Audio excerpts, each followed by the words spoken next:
இன்றைக்கு இந்த ஊடகவியலாளர் சந்திப்பு நடத்துவதன் பிரதானமான நோக்கம் யாழ்ப்பாணம், மன்னார், கிளிநொச்சி, வவுனியா, முல்லைத்தீவு ஆகிய வடக்கு மாகாண மாவட்டங்கள் அனைத்திலேயும் அரசாங்கம் வர்த்தமானி பிரசுரம் மூலமாக மக்களுடைய காணிகளை அரசுடைமையாக்குறதுக்கான நடவடிக்கை எடுத்திருப்பது எல்லாருக்கும் தெரிந்த விஷயம்.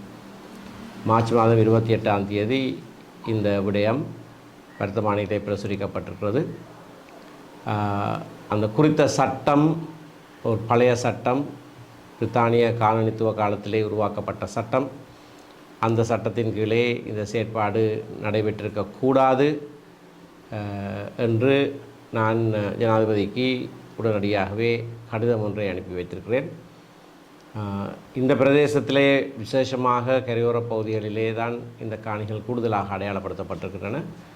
இந்த பிரதேசங்களிலே வாழுகிற மக்கள் பல தடவைகள் அவர்கள் இடம்பெயர்ந்த காரணத்தினாலும், சுனாமியினாலே பாதிக்கப்பட்ட காரணத்தினாலும், ஆவணங்கள் இழக்கப்பட்ட காரணங்களினாலும், பலர் அகதிகளாக இன்றைக்கும் வெளிநாடுகளிலே வாழ்ந்து கொண்டிருக்கிற காரணங்களினாலும் என்று பலதரப்பட்ட காரணங்களை முன்வைத்து இந்த சட்டம் இந்த நேரத்திலே பிரயோகிக்கப்படக்கூடாது, இந்த வர்த்தமானி பிரசுரம் உடனடியாக மீள கைவாங்கப்பட வேண்டும் என்று நாங்கள் கூறியிருக்கிறோம்.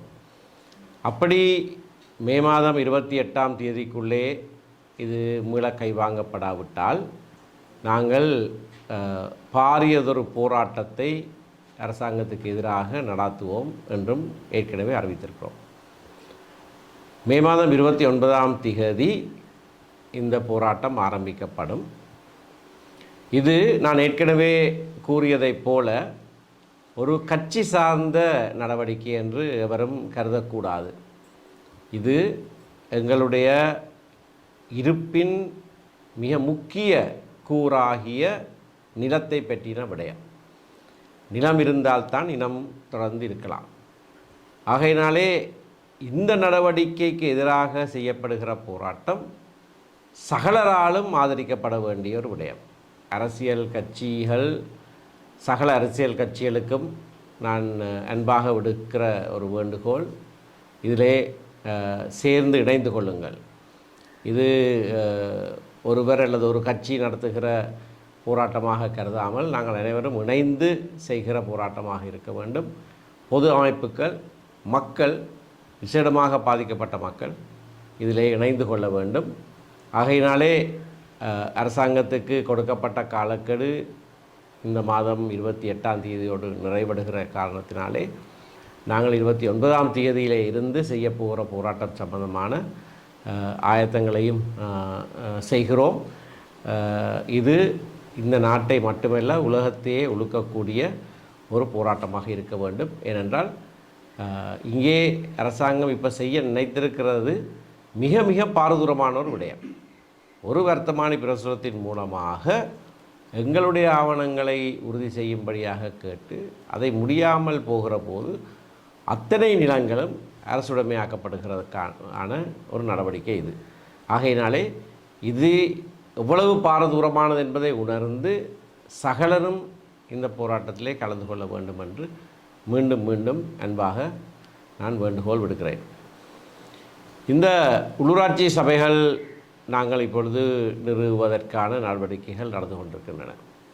இலங்கை தமிழரசு கட்சி எங்களுடைய அரசியல் குழு கூட்டத்துக்கு பிறகு ஒரு அறிவிப்பை வெளியிட்டிருந்தோம். அதாவது தமிழ் கட்சிகளோடு, தமிழ் முஸ்லீம் கட்சிகளோடு நாங்கள் பொது அளவிலே ஒரு இணக்கப்பாட்டை எய்தியிருக்கிறோம். எந்தெந்த சபைகளிலே எந்த கட்சிக்கு கூடுதலான ஆசனங்கள் இருக்கிறதோ அந்த சபைகளிலே அந்த கட்சி அப்படியாக நிர்வாகத்தை அமைப்பதற்கான ஆதரவை மற்ற கட்சிகள் வழங்க வேண்டும் என்பது எங்களுடைய கோரிக்கை. அது பெரும்பாலும் சாதகமாக மற்ற கட்சிகளால் ஏற்றுக்கொள்ளப்பட்டு வருகிறது. 2 பிரதான முஸ்லீம் கட்சிகளோடும் இந்த இணக்கப்பாடு நாங்கள் எழுதியிருக்கிறோம். ஆனால் ஒவ்வொரு சபையாக நாங்கள் இன்னும் பேசி சரியான தீர்மானங்களுக்கு வரவில்லை. ஆனால் பொதுவான ஒரு நிலைப்பாடாக இது ஏற்கப்பட்டிருக்கிறது. அதை போலவே ஜனநாயக தமிழ் தேசிய கூட்டணியோடும் சந்திப்புகள் நடைபெற்றிருக்கின்றன. இன்றைக்கு ஜனநாயக தமிழ் தேசிய கூட்டணி தலைவர்கள் 4 பேர் நல்லூரிலே என்னுடைய வீட்டுக்கு விஜயம் செய்திருக்கிறார்கள். எங்களுடைய கட்சி தலைவர் திரு CVK சிவஞானமும் நானும் அவர்களை என்னுடைய வீட்டிலே சந்தித்து உரையாடி இருக்கிறோம். திரு சித்தார்த்தன், திரு செல்வம் அடைக்கலநாதன், திரு சுரேஷ் பிரேமச்சந்திரன், வேந்தன் என்கின்ற ஜனநாயக போராளிகள் கட்சியினுடைய தலைவர் சேர்ந்து நாங்கள் பேச்சுவார்த்தைகளை முன்னெடுத்திருக்கிறோம். இந்த பேச்சுவார்த்தைகளிலேயும் நான் ஏற்கனவே குறிப்பிட்ட இந்த பொது இணக்கப்பாடு எய்தப்பட்டிருக்கிறது. ஆனால் அதோடு சேர்ந்து ஜனநாயக தமிழ் தேசிய கூட்டணியினர் இன்னொரு கோரிக்கையையும் முன்வைத்திருக்கிறார்கள். இந்த சபைகள் அனைத்தையும் நாங்கள் எடுத்து பார்ப்போமாக இருந்தால் அநேகமான சபைகளிலே இலங்கை தமிழரசு கட்சி தான் கூடுதலான ஆசனங்களை பெற்ற கட்சியாக இருக்கிறது. ஆகையினாலே தவிசாளர் நியமனத்தை பொறுத்தவரையிலே இந்த உடன்பாட்டிற்கு அமைய இலங்கை தமிழரசு கட்சிக்குத்தான் அந்த தவிசாளர் பதவி செல்ல வேண்டும். கணிசமான ஆசனங்கள் மற்ற கட்சி ஒன்றுக்கு இருந்தால் அந்த கட்சிக்கு பிரதி தவிசாளர் பதவி வழங்கப்படலாம் என்பது எங்களுடைய யோசனை. ஆனால் ஜனநாயக தமிழ் தேசிய கூட்டணியினர் இன்றைக்கு எங்களை சந்தித்த போது இதற்கு மேலதிகமாக சில சபைகளிலே தங்களுக்கு தவிசாளர் பதவியையும் கொடுத்தால் என்ன, அப்படி நீங்கள் கொடுக்கலாம் தானே என்று ஒரு விண்ணப்பத்தை முன்வைத்திருக்கிறார்கள். ஒரு நல்லிணக்க அடிப்படையிலே மிக அதிகமான சபைகளிலே தமிழரசு கட்சி தான் ஆட்சி அமைக்கிற சூழ்நிலை இருக்கிற காரணத்தினாலே நாங்கள் சேர்ந்து பயணிக்கிறதன் நல்லிணக்க அடிப்படையிலே தங்களுக்கு இன்னொரு 4 சபைகளிலே தவிசாளர் பதவியை விட்டு தருமாறு கேட்டிருக்கிறார்கள். குறிப்பாக மானிப்பாய், வெளிகாமம் கிழக்கு, சாவச்சேரி பிரதேச சபை மற்றும் மாந்தை மேற்கு பிரதேச சபை.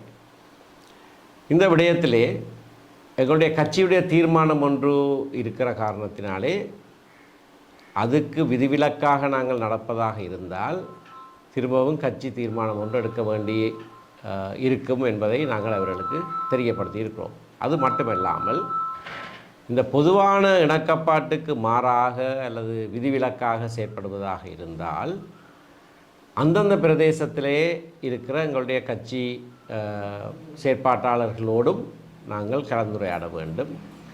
ஆகையினாலே எங்கே இது சாத்தியம் அல்லது இது சாத்தியமா என்கின்ற விடயங்களை நாங்கள் ஆராய்ந்து அவர்களுக்கு மறுமொழி கொடுப்பதாக சொல்லியிருக்கிறோம். பொதுவான இணக்கப்பாட்டுக்கு அவர்களும் ஒத்து வருகிறார்கள். ஆகையினாலே அந்த அடிப்படையிலே இந்த சபைகள் அமைக்கிற விவகாரம் நடைபெறும் என்று நாங்கள் நம்புகிறோம்.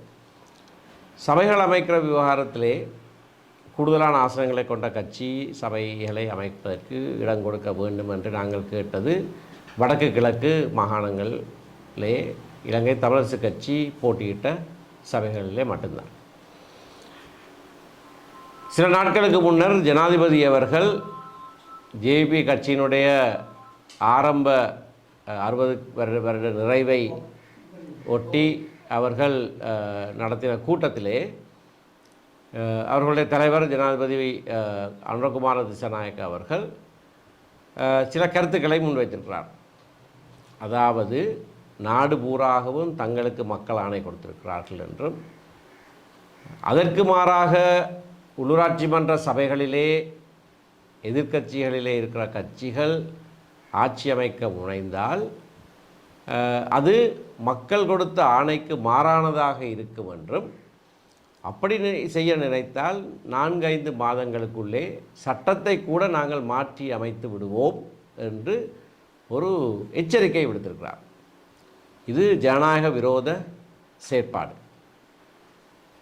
மக்கள் தேர்தலிலே வாக்களித்திருக்கிறார்கள். மக்கள் வாக்கினால்தான் அவரும் ஜனாதிபதியாக வந்திருக்கிறார். 50% வாக்கை கூட பெறவில்லை, 42% வாக்கை பெற்று, ஆனால் முறைமையின்படி அவர் ஜனாதிபதியாக வந்திருக்கிறார். அப்படிப்பட்டவர் எங்களுக்கு 3/2 பெரும்பான்மை இருக்கிறது, பாராளுமன்றத்திலே சட்டத்தை கூட நாங்கள் மாற்றி இந்த சபைகளுடைய ஆதிக்கத்தை நாங்கள் எடுத்து விடுவோம் என்ற தோரணையிலே எச்சரித்திருப்பது துரதிர்ஷ்டவசமான ஒரு விஷயம். அதற்கு மேல் அதிகமாக 3/2 பெரும்பான்மையை சுட்டிக்காட்டின அவர், நிறைவேற்று அதிகாரமும் எங்களுடைய கையிலே இருக்கிறது என்பதை நீங்கள் மறந்துவிடக்கூடாது என்று மோசமான ஒரு எச்சரிக்கையையும் விடுத்திருக்கிறார். நிறைவேற்று அதிகாரத்தை அளிப்பதற்கென்றே பிறந்தவர்கள் தான் ஜேவிபியினர் என்று நாட்டு மக்கள் இவ்வளவு காலமும் நம்பிக்கொண்டிருந்தோம். அதுதான் அவர்களுடைய தாரக மந்திரமாக இருந்தது. எதை செய்தாலும் முதல்ல அதை தான் செய்ய வேணும். சென்ற பாராளுமன்ற கூட்டத்தில் கூட ஒரு தனிநபர் பிரேரணை கொண்டு வந்து நிறைவேற்று அதிகார ஜனாதிபதி முறையை ஒழிப்பதற்கு அவர்கள் சட்டமூலம் ஒன்றை சமர்ப்பித்திருந்தார்கள். அப்படியானவர் தான் நிறைவேற்று அதிகார ஜனாதிபதியுடைய கதிரையிலே அமர்ந்த உடனே எச்சரிக்கை விடுக்கிறார். மறந்து விடாதீர்கள், என்னுடைய கையிலே தான் நிறைவேற்று அதிகாரமும் இருக்கிறது, 3/2 பெரும்பான்மையும் இருக்கிறது, நிறைவேற்று அதிகாரம் இருக்கிறது என்று எங்களை மிரட்டுகிறார். ஜனாதிபதியுடைய இந்த மிரட்டலுக்கு நாங்கள் பயந்து போவதில்லை. நாங்கள் ஜனநாயகவாதிகள், மக்கள் தீர்ப்புக்கு அமைவாக செயற்படுவோம். மக்கள் கொடுத்திருக்கிற தீர்ப்புக்கு அவரும் மதிப்பளிக்க வேண்டும். அவர் ஒரு காலத்திலே ஆயுதமேந்தி போராடினவர் என்று எல்லாம் எங்களுக்கு தெரியும். ஆனால் இன்றைக்கு தன்னை ஜனநாயகவாதியாக அவர் முன்னிறுத்தி செயற்படுகிறார் என்றால் அவர் இந்த பழைய நினைவுகளுக்கு திரும்பக்கூடாது. அவர் ஆயுதமேந்திய காலத்தை போல இப்போ செயற்படக்கூடாது. இப்போ மக்களை மிரட்டக்கூடாது. இப்போ அவர் மக்களை இப்படி மிரட்ட ஆரம்பித்தாராக இருந்தால் அவர் இன்னமும் பழைய நிலையிலே தான் இருக்கிறார் என்று தான் நாங்கள் தீர்மானிக்க வேண்டி வரும். ஆகவே உண்மையான ஜனநாயகவாதியாக தன்னை காட்டிக்கொள்ளுகிறவர் இப்படியான மிரட்டல்கள் முன்வைக்கக்கூடாது. மிரட்டல்களுக்கு பயந்து நாங்கள் சொல்வதென்று இல்லை, எந்த மிரட்டலுக்கு நாங்கள் பயப்பட போவதில்லை. ஆனால் இது அவர் தன்னுடைய சுயரூபத்தை இப்பொழுது திரும்ப வழிகாட்டுகிறாரோ என்று எண்ண தோன்றுகிற ஒரு செயற்பாடு. அதை பற்றி பேசுகிற போது யாழ்ப்பாணத்தையும் சொல்லுகிறார். யாழ்ப்பாணத்தில் எங்களுக்கு 10 ஆசனம் இருக்கிறது என்றால் தங்களுக்கு பெரும்பான்மையாக கூடுதலான ஆசனங்கள் இருக்கிற இடங்களை சொல்லி கொண்டு வந்து யாழ்ப்பாணத்திலையும் 10 ஆசனங்கள் இருக்கிறது என்று சொல்கிறார். அவர் சொல்லாமல் விட்டது யாழ்ப்பாண மாநகர சபையில் இருக்கிற ஆசனங்களுடைய எண்ணிக்கை 45. 45லே 10ஐ வைத்துக்கொண்டு ஏதோ தங்களுக்கு அங்கே பெரும்பான்மை இருப்பதை போல சொன்னால் அவர் ஒரு பட்டதாரி, அறிவியல் துறையிலே ஒரு பட்டதாரி. அறிவியல் துறையிலே பட்டதாரியாக இருக்கிறவர் கணிதமும் படித்திருக்கத்தானே வேணும். ஆனால் எண்ணத் தெரியாதவராக 45லே 10 பெரும்பான்மை என்பதை போல சொல்லுவதும் மிகவும் துரதிர்ஷ்டவசமான ஒரு விடயம். நாட்டினுடைய ஜனாதிபதி இப்படியாக நடந்து கொள்ளுவது எங்களுக்கு பெரும் ஏமாற்றத்தை அளிக்கிறது என்பதையும் இந்த விடயத்தில் நான் சொல்லி வைக்க விரும்புகிறேன்.